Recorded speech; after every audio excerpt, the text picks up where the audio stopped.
রবিবার বছরের শেষ পূর্ণিমার দিন মরে গেলেও খাবেন না এই ৫টি সবজি। রোগ জ্বালায় ভুগবেন এবং শরীর স্বাস্থ্য খারাপ হতে পারে। তো বন্ধুরা, রবিবার দিন হচ্ছে বছরের শেষ পূর্ণিমা। তাই এই জন্য এই ৫টি খাবার থেকে আপনারা দূরে থাকুন। না হলে আপনাদের শরীর স্বাস্থ্য খারাপ হতে পারে এবং রোগ জ্বালায় ভুগতে পারেন। নমস্কার বন্ধুরা, আজ চলে এসেছি আরও একটি নতুন ভিডিও নিয়ে।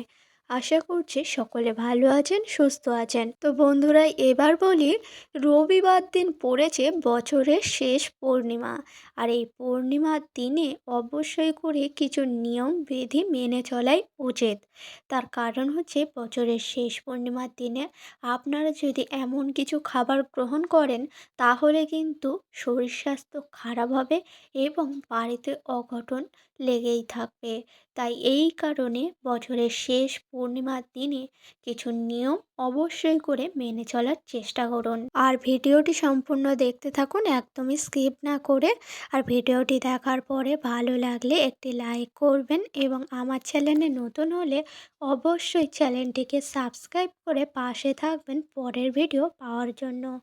তো এবার বলি বন্ধুরা, রবিবার দিন পড়েছে বছরের শেষ পূর্ণিমা। আর এই শেষ পূর্ণিমার দিনে আপনারা কিন্তু অবশ্যই করে কিছু খাবার থেকে দূরত্ব বজায় রাখবেন। আর বছরের শেষ পূর্ণিমার দিনে আপনারা কিন্তু অবশ্যই করে সকাল সকাল ঘুম থেকে ওঠার চেষ্টা করবেন।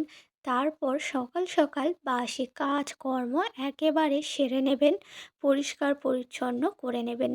তারপর চান সেরে শুদ্ধ বস্ত্র পরে চলে যাবেন ঠাকুর ঘরে। ঠাকুর ঘরে যাওয়ার পরেই কিন্তু প্রতিদিনের মতো নিত্য পূজা করে নেবেন। হ্যাঁ বন্ধুরা, নিত্য পূজা করে নেবেন মাতা লক্ষ্মী এবং আর যে সকল দেবদেবী সহ সকল দেবদেবীকে প্রণাম করে আপনাদের সকল মনস্কামনা জানাবেন এবং এক ঘটি তুলসী তলায় জল দেবেন। হ্যাঁ বন্ধুরা, বছরের শেষ পূর্ণিমার দিনে আপনারা যদি তুলসী তলায় এক ঘটি গঙ্গা জল ঢালতে পারেন তাহলে মাতা লক্ষ্মীর আশীর্বাদে আপনাদের সকল মনস্কামনা পূর্ণ হয়ে যাবে। এই কারণে পূর্ণিমার দিনে আপনারা অবশ্যই করে তুলসী তলায় এক ঘটি গঙ্গা জল ঢালুন এবং আপনাদের সকল মনস্কামনাও মাতা লক্ষ্মীর আশীর্বাদে পূর্ণ হয়ে যাবে। এই দিনে কিন্তু আপনারা অবশ্যই করে এই 5টি খাবার গ্রহণ করবেন না। না হলে আপনাদের শরীর স্বাস্থ্য খারাপ হতে পারে এবং রোগ জ্বালায় ভুগতে পারেন। আর সেই খাবারগুলি হচ্ছে বন্ধুরা, মাছ, মাংস, ডিম, পেঁয়াজ, রসুন।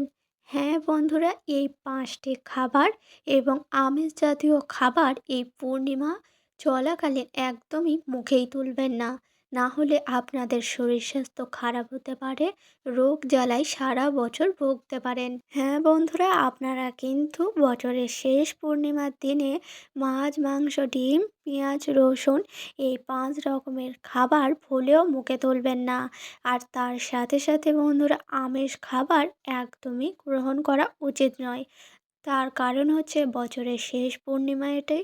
আর এই কারণে আপনারা কিন্তু চেষ্টা করবেন নিরামিষ খাবার গ্রহণ করার এবং এই দিনে অবশ্যই করে মাতা লক্ষ্মীকে পুজো অর্চনা করবেন এবং সকল দেব দেবী সহ পুজো অর্চনা করবেন বাড়িতে। কারণ বছরের শেষ পূর্ণিমার দিনে বাড়িতে পুজো অর্চনা করাই শুভ এবং তার সাথে সাথেই নিরামিষ খাবার গ্রহণ করাও উচিত। তো বন্ধুরা, অবশ্যই করে বছরের শেষ পূর্ণিমার দিনে আপনারা নিরামিষ খাবার গ্রহণ করুন এবং আমিষ খাবার বর্জন করুন এবং বাড়িতে পুজো অর্চনা করুন, মা লক্ষ্মী নারায়ণের পুজো করুন এবং আপনাদের সকল মনস্কামনা জানান এবং তুলসী তলায় অবশ্যই করে এক ঘটি গঙ্গা জল অর্পণ করুন।